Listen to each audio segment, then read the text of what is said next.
नमस्कार, मैं मनमोहन मिश्र एक बार फिर आप लोगों के बीच, आप लोगों के सामने। बजट सत्र चल रहा है, संसद चल रही है, तो बात संसद की ही होगी। दोस्तों, एक खास बात जो सामने आई है वो ये कि जैसे ही राहुल गांधी संसद के अंदर आते हैं, नरेंद्र मोदी भाग खड़े होते हैं, यानी वहां से निकल लेते हैं।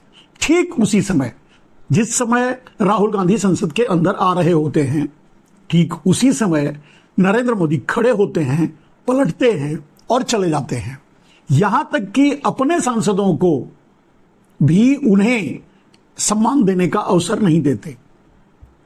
प्रधानमंत्री जब उठते हैं, पूरा सदन उठ जाता है उनके सम्मान में, और फिर वो जाने लगते हैं, चले जाते हैं, उसके बाद बैठता है।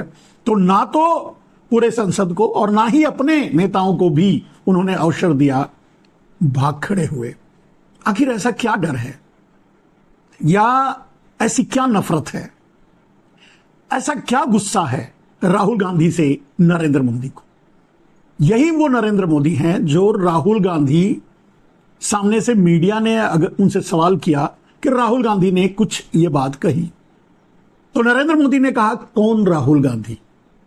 हालांकि राहुल गांधी को नरेंद्र मोदी अच्छी तरह जानते हैं, क्योंकि हजारों हजार करोड़ रुपया सिर्फ राहुल गांधी को पप्पू साबित करने में नरेंद्र मोदी ने खर्च किया है।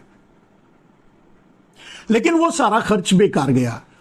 उसी खर्च के बल पे, जिस पैसे से, जिस खर्च से नरेंद्र मोदी ने राहुल गांधी को पप्पू साबित करने की कोशिश की, उसी खर्च से राहुल गांधी आज एक सफल, सशक्त नेता बनकर उभरे हैं।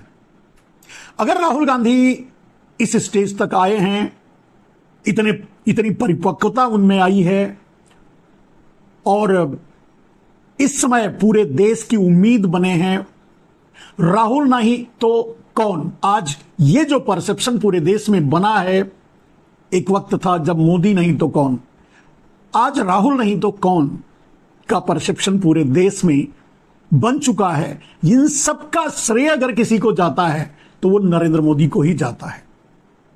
जाहिर है, अपने ही नेताओं को, अपने ही लोगों को, अपने ही चाहने वाले, या सबको समझ लीजिए, नरेंद्र मोदी ने तो अपने जन्मदाता को भी धोखा दे दिया।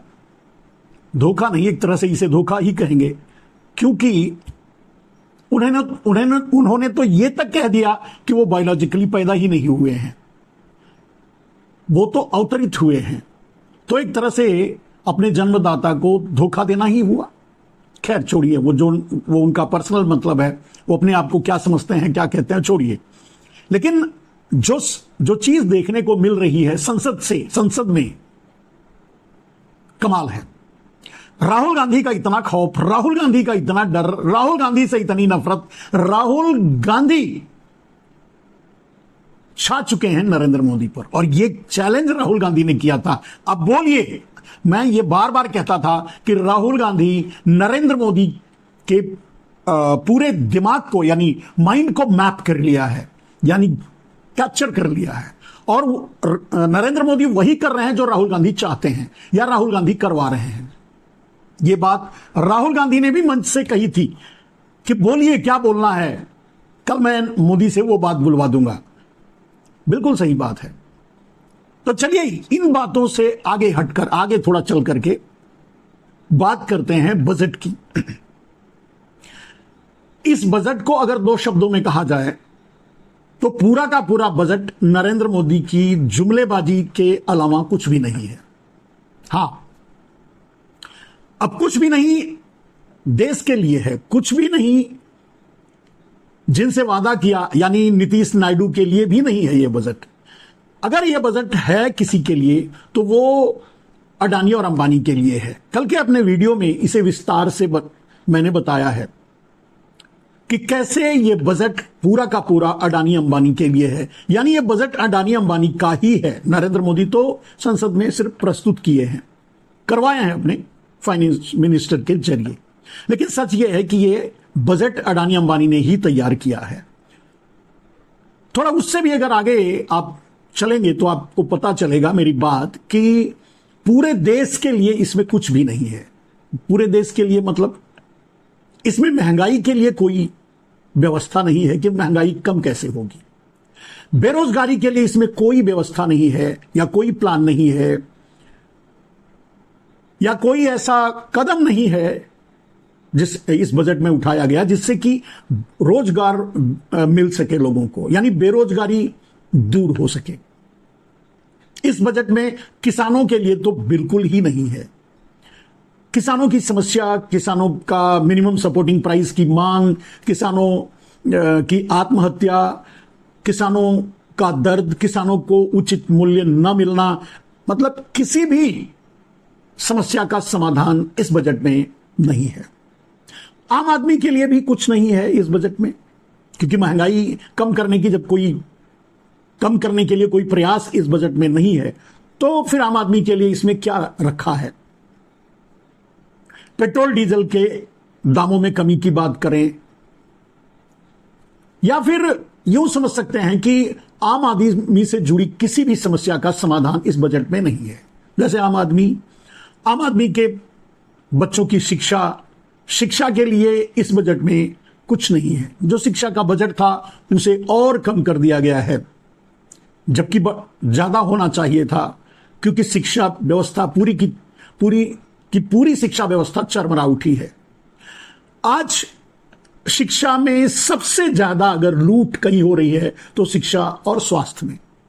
जिस तरह से शिक्षा में बजट में कोई प्रावधान नहीं है, जो था उसे भी कम कर दिया गया, उसी तरह से शिक्षा में भी और स्वास्थ्य में भी वही काम किया गया है। स्वास्थ्य के लिए भी आम आदमी के लिए कोई बजट नहीं है। अब स्वास्थ्य के लिए बजट नहीं है या कम किया गया है तो आप समझ सकते हैं, आपने देखा ही होगा कि पिछले 10 सालों में कैसे लोग मरे। 50 लाख मरे स्वास्थ्य की सुविधा के न होने के कारण, लेकिन उसमें कोई सुधार की गुंजाइश नहीं, उस पर कोई ध्यान नहीं, उसके लिए कोई प्रावधान नहीं। तो शिक्षा में जो लूट चल रही है, सबसे ज्यादा, मैंने कहा सबसे ज्यादा लूट शिक्षा और स्वास्थ्य में चल रही है, प्राइवेटाइजेशन के जरिए। प्राइवेट स्कूल अभिभावकों को लूट रहे हैं, ये कह सकते हैं कि गन पॉइंट पे लूट रहे हैं। उधर स्वास्थ्य का देखेंगे तो वहां भी अगर आप बीमार होकर चले जाएंगे तो आपके पास पैसा नहीं है तो आपकी मौत निश्चित है। कोई सुविधा उपलब्ध नहीं है आपके स्वास्थ्य से संबंधित। अगर आपके पास पैसा है तो सबसे ज्यादा लूट अगर कहीं मची हुई है तो हॉस्पिटलों में, अस्पतालों में, प्राइवेट अस्पतालों में। सरकारी अस्पताल बंद हो रहे हैं, खत्म हो रहे हैं, सामान नहीं है, दवाई नहीं है, डॉक्टर नहीं है, वो व्यवस्था आप देख रहे हैं, उसके लिए प्रावधान भी नहीं है।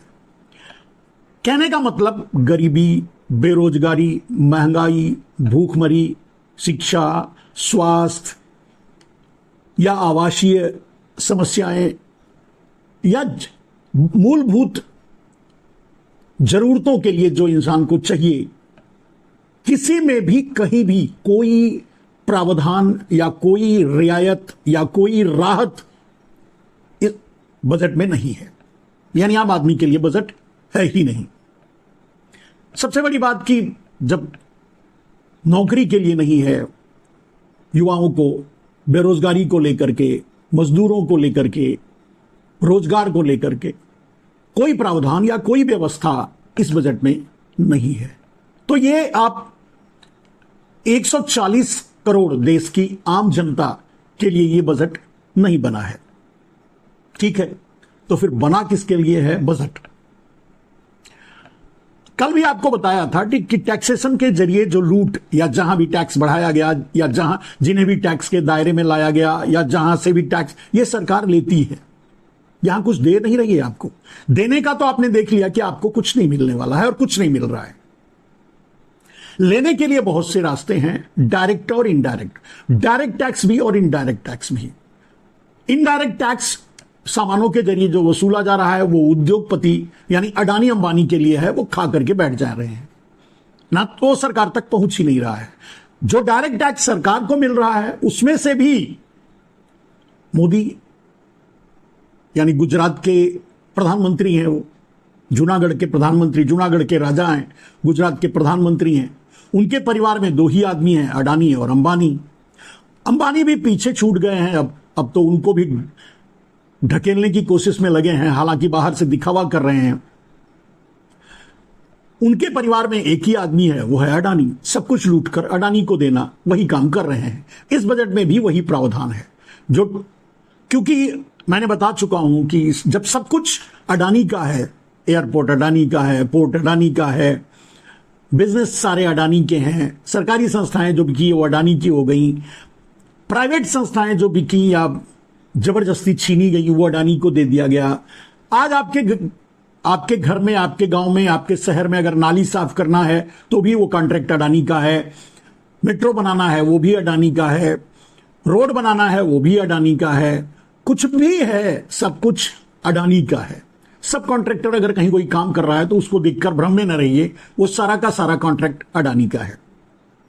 देश की व्यवस्थाओं में, संस्थाओं में अगर कोई उच्च पदों पर, बड़े पदों पर आगे से नियुक्त किया गया, बैठाया गया, पहले तो किसी को कुछ मिला नहीं मिला तो वो भी सिर्फ गुजरातियों को या संघ के लोगों को दिया गया, वो भी संघ के लोगों को नाम मात्र सिर्फ गुजरातियों को दिया गया। आपने देखा बनारस में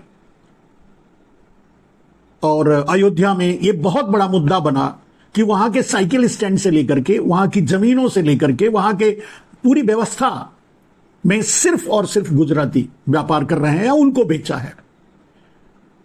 मैंने सोशल मीडिया से ही जाना, पहले इतना डीप तक समझ नहीं पाया था, लेकिन पिछले दिनों सोशल मीडिया से पता चला कि वहां छोटी छोटी नावों को बर्बाद करके, खत्म करके जो स्टीमरें चलाई गई वो गुजराती चला रहे हैं, या जहां जो छोटे मोटे काम या कॉन्ट्रैक्ट हो रहे हैं वो गुजराती कर रहे हैं। और सबसे बड़ा दुष्परिणाम क्या हो रहा है अडानी का होने के नाते या गुजराती माफियाओं का होने के नाते कि वो उसकी क्वालिटी नहीं है। आपने देखा अयोध्या का हाल, आपने देखा बनारस का हाल, आपने देखा उज्जैन मंदिर का हाल, आपने देखा जहां जो भी निर्माण हो रहा है वो ताश के पत्तों की तरह ढह जा रहा है, क्योंकि उसमें भ्रष्टाचार हुआ है, क्योंकि वो मोदी के अपने आदमियों ने किया है। तो कोई बोलने वाला नहीं, कोई सवाल उठाने वाला नहीं है। और बजट में इसी तरह के प्रावधान हैं। एक हो हल्ला बहुत तेजी से मचा हुआ है आंध्र प्रदेश और बिहार को लेकर के, कि बिहार को 59,000 करोड़ दिया गया, आंध्र प्रदेश को 15,000 करोड़ दिया गया। मेरे दोस्त, जबकि बिहार की मांग थी, बिहार के आम आदमी की मांग थी, बिहार के लोगों की मांग थी, बिहार के नेताओं की मांग थी, यहां तक कि नीतीश कुमार की शुरू से ही यही मांग रही है कि बिहार को स्पेशल स्टेटस दिया जाए, विशेष राज्य का दर्जा दिया जाए। विशेष राज्य का दर्जा एक संवैधानिक प्रावधान है, लेकिन विशेष पैकेज दिया गया, यानी फिर जुमलेबाजी। विशेष पैकेज का मतलब, जैसे नरेंद्र मोदी ने पहले अनाउंस किया था 1.25 लाख 1.5 लाख करोड़, सवा पैसा भी नहीं दिया, उसी तरह से ये विशेष पैकेज ऐसा ही है। भले ही लोगों को आज लग रहा है, लोग इस पर बात कर रहे हैं, लोगों को बजट को अडानी अंबानी परख बनाने की जो नरेंद्र मोदी की कोशिश है उस पर सवाल उठाना चाहिए, ना कि आंध्र प्रदेश को 15,000 करोड़ मिला या 59,000 करोड़ बिहार को मिला, इस पर बात करना चाहिए। क्योंकि 59,000 करोड़ देने का वादा है नरेंद्र मोदी का, प्रावधान है नरेंद्र मोदी का, व्यवस्था, बात कही गई है बजट में कि इतना दिया जाएगा, दिया नहीं है। दिया तो अब एक समझिए, जो बजट के अनुसार निर्धारित है वो तमिलनाडु को उसका पैसा नहीं दे रहे हैं नरेंद्र मोदी, वो केरल को उसका पैसा नहीं दे रहे हैं, वो वेस्ट बंगाल को उसका पैसा नहीं दे रहे। जैसे जो योजनाएं चल रही हैं पहले से, जिनका देना, जैसे मनरेगा हुआ या इस तरह की जो व्यवस्थाएं हैं सब जगह, उन पर जो पैसा देना है बकाया या टैक्सेशन जो वसूला जाता है उसमें से जो हिस्सा मिलना चाहिए, उस पैसे को नरेंद्र मोदी नहीं दे रहे हैं। तो बजट में बोल देने से कि 59,000 करोड़ देंगे, वो कहां से देंगे? यानी अगर बिहार को हुआ, बिहार को तो थोड़ा बहुत मिल रहा है क्योंकि उनकी डबल इंजन सरकार है एक तरह से, और किसी को नहीं मिल रहा है। जैसे मैंने कहा अभी उदाहरण के लिए तमिलनाडु को, केरला को और वेस्ट बंगाल को, या जहां इनकी सरकारें नहीं हैं, दिल्ली को, वहां से लूटा खसोटा जा रहा है टैक्स के जरिए, लेकिन उनको कुछ दिया नहीं जा रहा है। व्यवस्था होने के बावजूद जो सिस्टम, जो नियम चल रहे हैं, उसके आधार पर भी नरेंद्र मोदी अगर पैसा नहीं दे रहे हैं तो वादा कर रहे हैं कि 59,000 करोड़ बिहार को देंगे, पैकेज देंगे तो देखना, यानी नहीं देंगे। और यह बात मैं नहीं कह रहा, यह बात नरेंद्र मोदी ही कह रहे हैं, यह बात नीतीश कुमार भी जान रहे हैं, यह बात नायडू भी जान रहे हैं। यह कहा गया है मुझे मिलेगा नहीं, नीतीश को भी मालूम है मिलेगा नहीं। मिलना होता तो विशेष राज्य का दर्जा ही दे देते। अब इतने दबाव के बावजूद, यानी नायडू और नीतीश की बैसाखियों पर चलने वाले नरेंद्र मोदी अपनी बैसाखियों से ही धोखा कर सकते हैं, जुमलेबाजी कर सकते हैं। मैंने कहा कि पूरा बजट ही पूरे देश के साथ जुमलेबाजी है नरेंद्र मोदी की, कर सकते हैं। तो आप सोच सकते हैं कि वादा किया हुआ जुमला, बोला हुआ जुमला, भाई 59,000 करोड़ कह दिया, लोग इस बात पर इसको मुद्दा बना रहे हैं कि 59,000 करोड़ बिहार को मिल गया, 15,000 करोड़ यानी 74,000 करोड़ में नरेंद्र मोदी ने अपनी कुर्सी खरीद ली। ऐसा कुछ भी नहीं है, यह बात ऐसा कुछ भी नहीं है। यह बात नायडू भी जानते हैं और नीतीश भी। 59,000 करोड़ मिलने की छोड़िए, 59,000 भी मिल जाए तो मैं नहीं मानता, नहीं मिलेगा, क्योंकि नरेंद्र मोदी का वादा है और नरेंद्र मोदी झूठ के लिए ही जाने जाते हैं। और नरेंद्र मोदी एक जुमला ही देते हैं, झूठ ही देते हैं, देते कहां है कुछ किसी को। आप जानते हैं पूरे देश का हाल यही है। नायडू को भी यह पता है 15,000 करोड़ उनके लिए कहा गया है देने के लिए, मिला नहीं है, और 15,000 भी नहीं मिलेगा, यह मुझे मालूम है, यह नायडू को भी मालूम है, नीतीश को भी मालूम है। कहने का अर्थ यह है कि वो भी किसी न किसी कारण या अब झेप मिटा रहे हैं। यानी कहते हैं ना कि मतलब नरेंद्र मोदी ने तो जूता उठाकर नायडू और नीतीश को ठोक दिया, अब उसका जवाब सडन कैसे दें।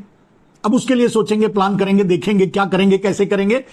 लेकिन यह निश्चित है कि नायडू और नीतीश बहुत जल्द मोदी को टाटा बाय बाय कहने वाले हैं, क्योंकि मोदी की जुमलेबाजी की चर्चा पूरी दुनिया में है। देश का बच्चा जानता है मोदी जुमलेबाज हैं, पूरी संसद जानती है, पूरी व्यवस्था जानती है, पूरा सिस्टम जानता है। और इसी का तो परिणाम है कि आज मोदी बैसाखियों पर है। अगर जुमलेबाज नहीं होते तो जब जानते हैं तो उन्हें पता है कि उन्हें कुछ नहीं मिलेगा, लेकिन अब करें तो क्या करें। बेशर्मी भरी हंसी हंस रहे हैं या समर्थन कर रहे हैं। बहुत जल्द ये दोनों नरेंद्र मोदी को टाटा बाय बाय करेंगे, और यह बात नरेंद्र मोदी को भी पता है। सबसे बड़ी बात जो मैं आज आपको बताऊंगा कि नरेंद्र मोदी ने जानबूझ करके स्पेशल स्टेटस का दर्जा बिहार को नहीं दिया। दे सकते थे। आप सोच रहे होंगे दे देते तो क्या होता, देने से भी क्या बिगड़ जाता, क्या होता। कोई ऐसी बात नहीं है, कानूनी कोई अड़चन नहीं है, कुछ भी नहीं है। एक नहीं दो राज्य, बिहार को भी उधर, आंध्रा को भी नया बना हुआ राज्य है, बट 2 भागों में बांटा हुआ है। तो कुछ भी कह करके उसको भी विशेष राज्य का दर्जा दे सकते थे अपनी कुर्सी बचाने के लिए, परमानेंटली। लेकिन एक बात जो लोगों को समझ में नहीं आ रही है, जिसे लोग आज अभी देख नहीं रहे हैं, मैंने आज यह मुद्दा क्यों उठाया कि Rahul in and Modi out. Modi को भी, जैसे मोदी भी जानते हैं और उन्होंने जानबूझकर यह जुमला छोड़ा है, जुमला बोला है 59,000 करोड़ बिहार को देने का और 15,000 करोड़ आंध्रा को देने का। देंगे नहीं, उन्हें भी मालूम है, देने की जरूरत भी नहीं है। और यह मैं नहीं कह रहा, नरेंद्र मोदी महसूस करते हैं कि देने की जरूरत नहीं है। क्यों? विशेष राज्य का दर्जा भी दे सकते थे, नहीं दिए, क्यों? इस बात को आप समझिए। नरेंद्र मोदी आरएसएस से वादा कर चुके हैं कि वो 15 अगस्त के बाद कुर्सी छोड़ देंगे। तो जब उनकी कुर्सी ही नहीं रहनी है तो फिर विशेष राज्य का दर्जा देकर श्रेय लेना या उस पर कोई बात करवाना क्या मतलब। और वैसे भी मैं बहुत बार यह बात कह चुका हूं कि नरेंद्र मोदी जब जाएंगे तो भाजपा को 2 सीट पर लाके जाएंगे, या ऐसा करके जाएंगे कि आगे भाजपा को 2 ही सीट मिले संसद में। मतलब जहां से भाजपा चली थी वहां नरेंद्र मोदी पहुंचा देंगे। कम से कम अगर वहां नहीं पहुंचाए तो जहां से नरेंद्र मोदी भाजपा को उठाए वहां तो पहुंचा ही देंगे। खैर, ये भविष्य की बात है, लेकिन यही सच है। इसीलिए नरेंद्र मोदी राहुल गांधी को बर्दाश्त नहीं कर पा रहे, इसीलिए नफरत करते हैं, क्योंकि राहुल गांधी एक दीवार बन गए हैं नरेंद्र मोदी के राजनीतिक भविष्य के लिए। और अब उसकी काट, राहुल गांधी की काट नरेंद्र मोदी के पास नहीं है। मैंने कहा कि अब पूरे देश में यह मैसेज जा चुका है, एक परसेप्शन बन चुका है कि राहुल गांधी नहीं तो कौन। तो अब इसका जवाब नरेंद्र मोदी के पास नहीं है। इसीलिए आज संसद में अगर नरेंद्र मोदी ने नीतीश से धोखा किया, स्पेशल स्टेटस बिहार को नहीं दिया, क्यों? जानबूझकर नहीं दिया। नरेंद्र मोदी चाहते हैं कि नायडू और नीतीश दोनों समर्थन वापस ले लें और सरकार गिर जाए। नरेंद्र मोदी यह चाहते हैं, यह कहकर जाना चाहते हैं कि मैंने जो वादा किया था वो भी निभाने की कोशिश की, आरएसएस को बताना चाहते हैं। और देश में एक विक्टिम आप देखते हैं कि मतलब अभी संसद शुरू हुआ, बजट सत्र शुरू होने से पहले किस तरह से संसद के बाहर खड़े होकर नरेंद्र मोदी रो रहे थे। एक तरह से उसे रोना ही कहेंगे। जो काम कभी दूसरे के लिए कहा करते थे नरेंद्र मोदी, उसी संसद के बाहर खड़े होकर के कि रोना धोना तो आप लोगों का लगा रहेगा, रोते गाते रहिए, वही बात खुद संसद के बाहर खड़े होकर रोना धोना शुरू कर दिया नरेंद्र मोदी ने इस बजट सत्र से पहले। नरेंद्र मोदी को पता है कि यह बजट सत्र और यह संसद में मेरा आना जाना अंतिम है, इसके बाद कुछ भी नहीं होने वाला है, कुछ भी बदलने वाला नहीं है। उनका जाना यानी नरेंद्र मोदी का जाना तय है। इसीलिए राहुल गांधी के आने पर नरेंद्र मोदी उठकर चले गए। यह एक संकेत है कि नरेंद्र मोदी जा रहे हैं और वो जाने के लिए अपने आप को तैयार कर लिया है। वो नहीं चाहते कि वो खुद रिजाइन करें, खुद को मार्गदर्शक मंडल में डालें, आरएसएस के सामने झुकें। वो चाहते हैं कि नीतीश और नायडू हमारी सरकार गिरा दे, यानी नरेंद्र मोदी चाहते हैं कि नीतीश और नायडू समर्थन वापस ले लें। और उन्हें पता है कि अगर नीतीश नायडू समर्थन वापस लेंगे तो अगली सरकार इंडिया गठबंधन की बनेगी। फिर से भारतीय जनता पार्टी की सरकार बननी नहीं है, चाहे कोई भी कोशिश कर ले। आरएसएस भी इस बात के लिए तैयार है। नरेंद्र मोदी भी अब इस बात की तैयारी कर चुके हैं, क्योंकि अगर वो चाहते तो इस समय क्यों अपने वादे के अनुसार मार्गदर्शक मंडल में भी जा सकते थे, 15 अगस्त का भाषण भी दे सकते थे, नीतीश को बिहार को स्पेशल स्टेटस दे करके, विशेष राज्य का दर्जा देकर के उन्हें भी अपने पाले में रख सकते थे। नायडू तो इस तरह के जुमलेबाजी से उनके साथ रह भी सकते थे। सब कुछ सही तरीके से कर सकते थे नरेंद्र मोदी, लेकिन नरेंद्र मोदी का कैरेक्टर ये नहीं है। नरेंद्र मोदी को अगर आप समझना चाहते हैं तो बचपन में कहते हैं ना कि न खेलब न खेलवे दे, न खेलब न खेले दे, खेलवे बिगाड़ब। अगर मैं नहीं तो कोई कुछ नहीं। कभी कभी देखा होगा आप बचपन में जब खेलते रहे होंगे तो कोई लड़का होता है जो जब खेल उसके कंट्रोल से बाहर जाता है तो बिगाड़ के चला जाता है। यही नरेंद्र मोदी है।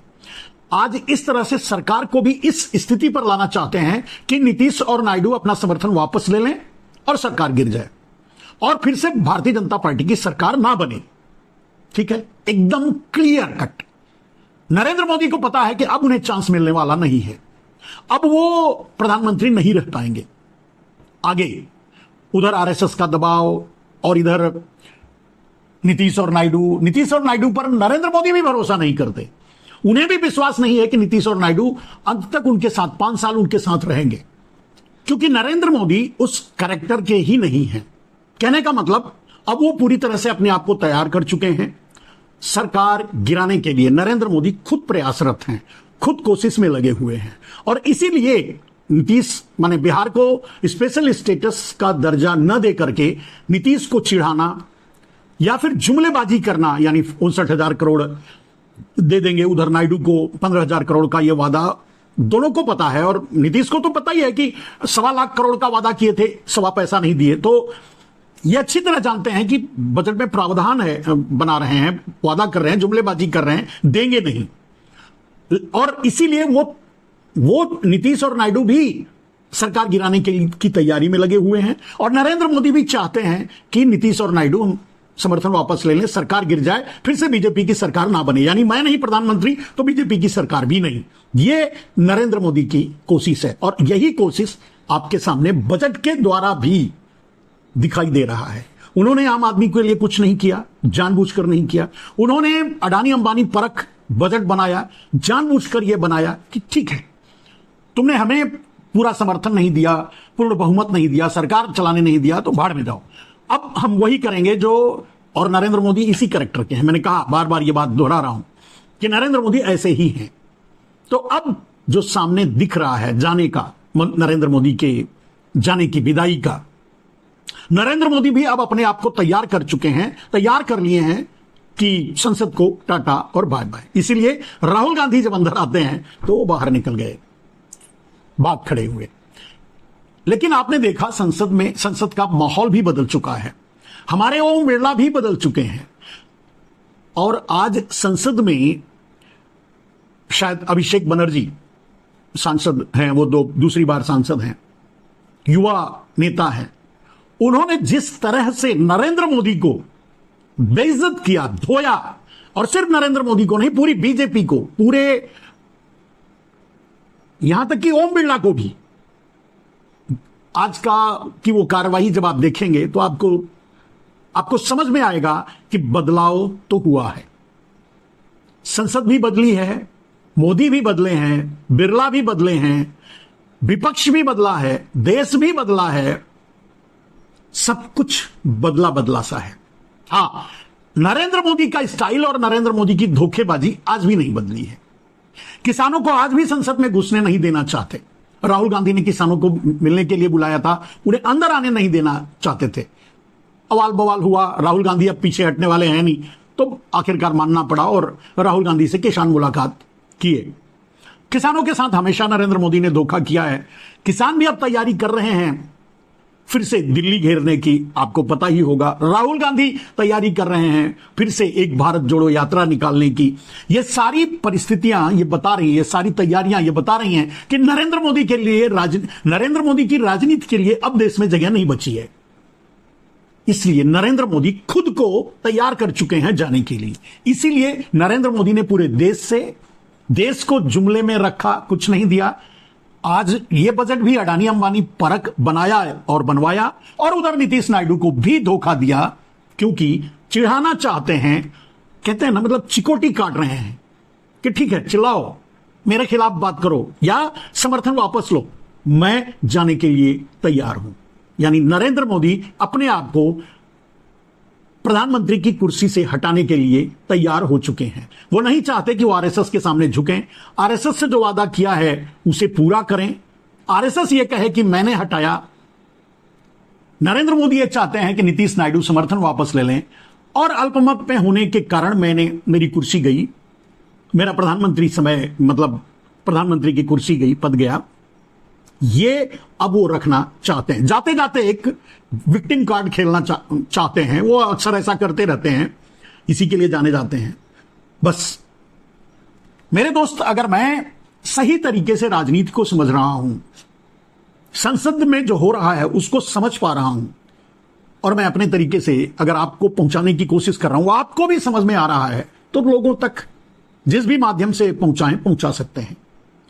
आज के लिए बस इतना ही। मैं मनमोहन मिश्र, नमस्कार।